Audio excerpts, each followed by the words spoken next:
ఒక అత్తకి ఇద్దరు కోడళ్ళు ఉండేవారు, రష్మి మరియు సునీత. రష్మి ఒక ధనవంతుని కుటుంబం నుంచి వచ్చిన గర్విష్ఠురాలు. ఆమె ఎటువంటి పని చెయ్యకపోయినా అత్తగారు రష్మిని ప్రేమగా చూసుకునేది. మరోవైపు సునీత పేద కుటుంబం నుంచి వచ్చిన నమ్రమైన స్వభావం కలిగిన కోడలు. ఆమె ఇంటి పనులు అన్నీ చేస్తూ ఉండేది, కాని అత్తగారి నుంచి ప్రతిరోజూ మాటలు పడాల్సి వస్తుండేది. కాలం గడిచింది. ఇద్దరు కోడళ్ళు గర్భవతులయ్యారు. అత్తగారు రష్మికి గదిలోనే ఉండమని, విశ్రాంతి తీసుకోమని చెప్పేది. కాని సునీతతో అన్ని పనులు చేయించేది.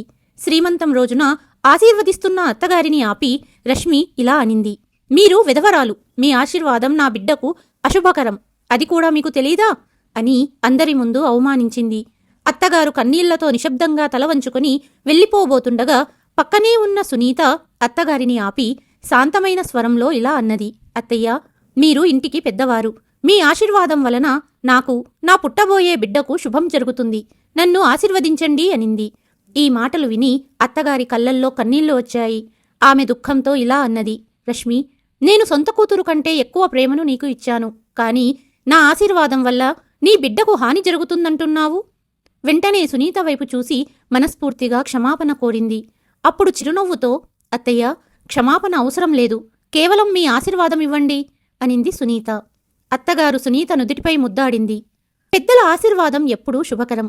దానిని అంధవిశ్వాసాల కారణంగా విస్మరించకూడదు. కథ నచ్చితే like and subscribe. Thank you.